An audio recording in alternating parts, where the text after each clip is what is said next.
Hey everybody, it's the Teddy Rose Show. I'm Theodore. Thanks for tuning in. And right now, I'm doing some flow testing on an M50 head with a super flow bench, trying to get some baseline numbers, so that way when we start swapping out intake manifolds, we can see if there's any changes here, any gains or losses. I'm hoping to develop some intake manifolds for, say, M50-M54 swaps in E30s, to clear the brake booster, some strong, robust intake manifolds for a lot of boost, change the plenum volume, change runner lengths, change runner diameters, throttle body diameters. I want to experiment with a lot of things and have some fun while doing it. So I appreciate you guys tuning in. Thank you. One thing I noticed, and everyone else here, is that when you go to put an OBD1 intake manifold on a port, those hard 90-degree bends for cylinders 1 and 6, 2, and 5, the flow from the port itself drops on those outer cylinders. So there's a flow loss from the manifold. It wouldn't matter what port work you do, what gains you get. In a normally aspirated situation, the intake manifold is a restriction on the outer cylinders.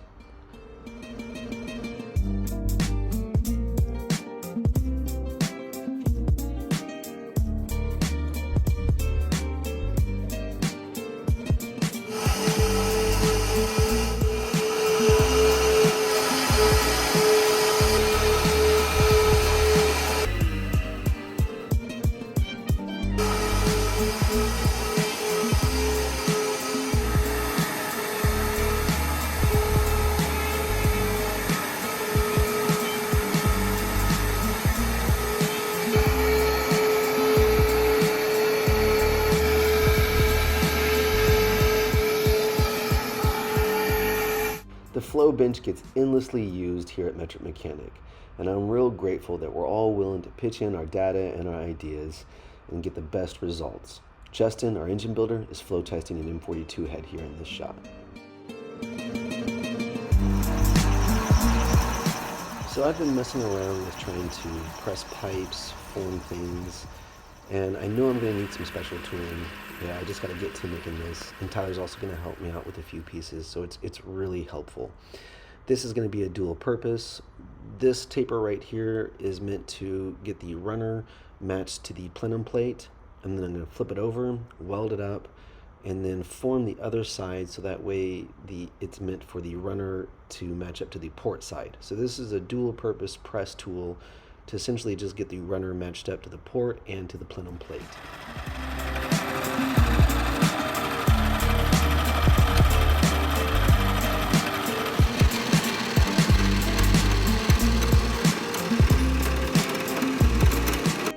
If you're new to my channel, this is Tyler Davis. He's the guy who does all the CNC and CAD drawing for Metric Mechanic, good friend of mine, and incredibly helpful to this project. I would not be able to get this thing done if it wasn't for him, which is exactly why I'm doing his intake manifold first. I don't want to sit there and be greedy and get it all done for myself. I want to help him out with his turbo project, get him a nice, robust, free-flowing intake manifold, so that way he can get all the boost down the cylinder.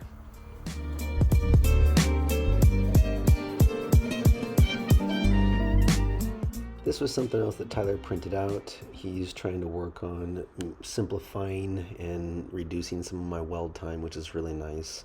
That's a side thing. We got some throttle body sizes, 3.5 inch on the top and 3 on the bottom. Gonna try a few sizes out. Tyler's also gonna help me out with making a little TPS adapter. These are just universal throttle bodies that I got off of eBay. I have no idea if these settings are correct either, so I'm guessing. All right.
jig fixture, and we had some screwed up, blown out heads around the shop.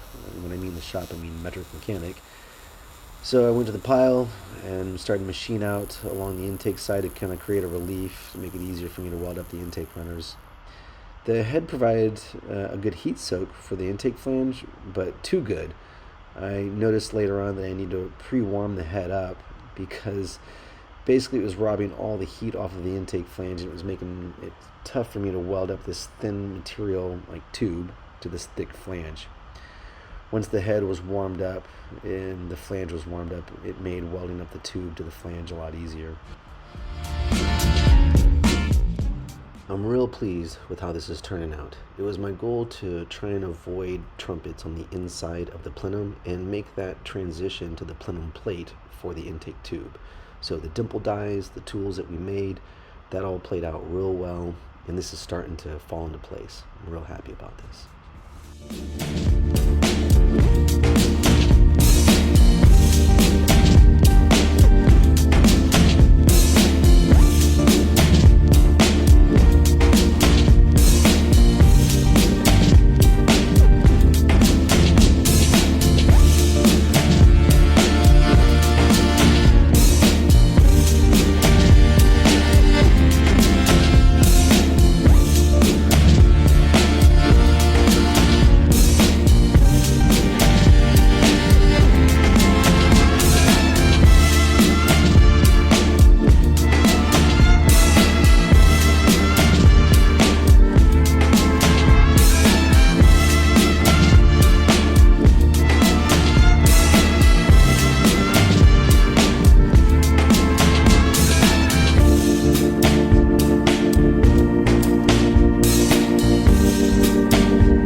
Along the journey, we want to come up with some ways to be able to expand our skill sets, try new things. And Tyler felt that he wanted to practice out some bead rolling, so he put a few lines in his plenum for some strength and to also give it some added depth.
First off, I want to say making intake manifolds is not easy. When you're trying to like cut all these pieces up and fit everything nice, so you don't have too much gappage, and it takes time. And I have made mistakes. Mistakes were made. This one here. So the profile, this curve, is off to the port. I don't know if you guys can see it. Anyways. Doesn't matter. I got a 5-cylinder set now for a 6-cylinder engine. I screwed up, so I got to get some more pipes so I can fix that. That's an issue. Yeah, just little things too. Trying to figure out 2-inch pipe, 1 3/4, 2 1/4. You know, the right die. How I'm gonna get this thing flared to this thing. You know, the first one I was doing straights, and now I got to flare on a curve. Just all these little things that it just makes it easy. Trying to get a flange that was perfect. If it wasn't for Tyler making this flange, in fact, that's 3 things I need to go over. Let me backtrack real quick. 3 people I need to give a shout out and much appreciation to. My father, Bill Doyle, and Tyler Davis. If it wasn't for my father getting the flow bench and having the foresight for that, I wouldn't be able to test these things and know if it's even worth the shit or not. Regardless if he thinks I'm wasting my time or not. Still, thankfully got that flow bench. Bill Doyle for always feeding my TIG side and nurturing that welding aspect that I didn't know I had, but I wanted so bad to have. Thank you, Bill. I appreciate you, man. And then Tyler, of course, for helping me out, making things like this for me on the plasma table, making badass flanges like that on the Haas. If it wasn't for stuff like that, I would not be able to get this done. It requires help and support. It means a lot. It really does. He even helped me he knew exactly where I wanted to go. Like after I made this piece and pressed out a taper on both sides and showed, he was like spot on, and then made this taper for me on the Haas. It's really clean. Let me give you an example. See this flange I got from Great Britain? I don't know if you guys got like some real baby ports in Great Britain. These ports are off, too damn small. These holes right here don't line up worth a shit. This is too thin. This is a waste of money. 1.5 years later, Tyler whips one of these out after he's been learning how to program on the Haas and draw. Badass. Way better. Profile gasket.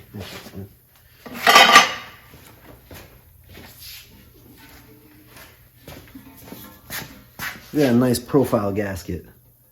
All these holes line up perfectly, no issues. This one's for an M54, that's why it's got those extra holes. So this is my first one. I feel like my welds need some improvement. I'm getting there. But this is my first one here. Again, could not have got this done without Tyler's help. Big help.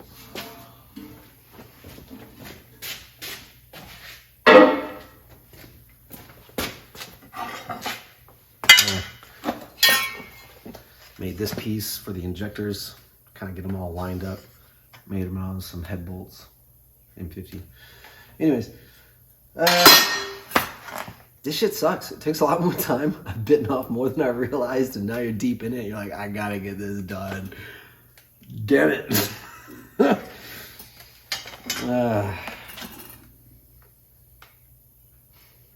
Anyways, I get a lot of love and support too, also from my other friends.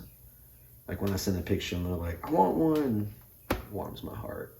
Even if I don't know how long it's gonna take me to get it done.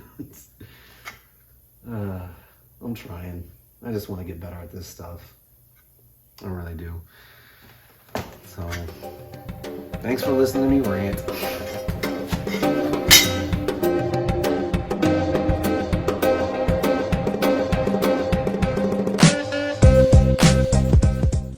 I'm going to try some different things for my intake manifold. The plenum volume, the velocity, tubes that are inside the plenum, the intake runner diameter, and also the angle at which the plenum matches up to it. Yeah, my intake manifold is going to be quite a bit different than Tyler's, and it's because I have some theories I want to test and see if there's any gains or losses.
This 3.5-inch throttle body flange needs a transition or an angle that's going to help funnel the air into the plenum better. And you'll see what I'm talking about because I've got these velocity stack tubes lined up in the bottom of the plenum, and I really want this to be able to feed air in correctly to those tubes.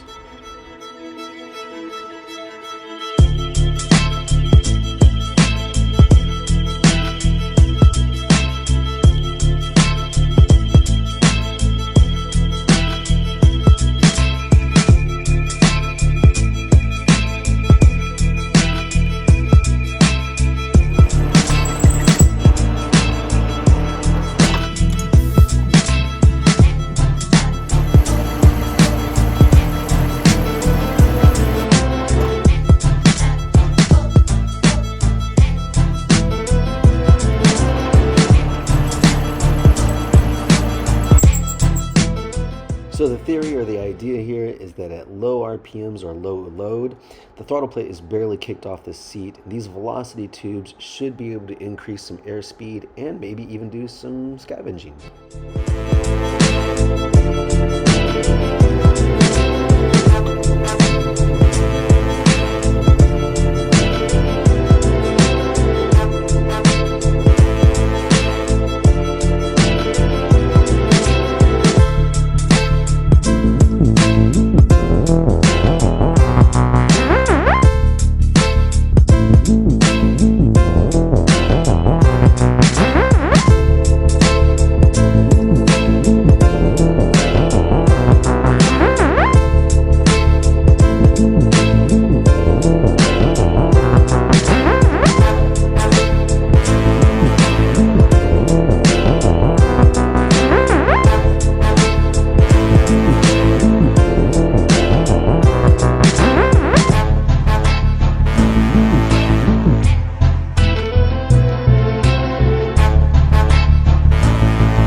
I'm making uvulas for the intake runners, or also that little dangly thing at the back of the intake's throat.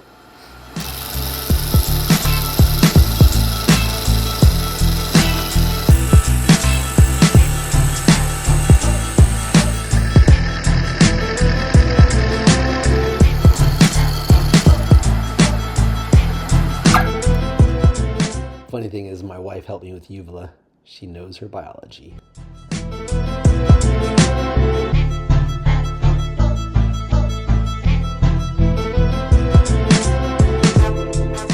So the idea behind this diverter is to try and split that runner volume and create some more airspeed. We're trying to pick up some velocity at the valve. And this idea came about from when Justin and Taryn were messing around the flow bench, and they were fooling around with trying to pick up airspeed as well, and they found that a diverter in the port would do that. And this is a very similar concept too that you'll see in like S14, S38, S54, performance M engines that have been around for a while now. They're trying to increase this velocity. They've got this massive plenum that's feeding volume, and they want some airspeed too.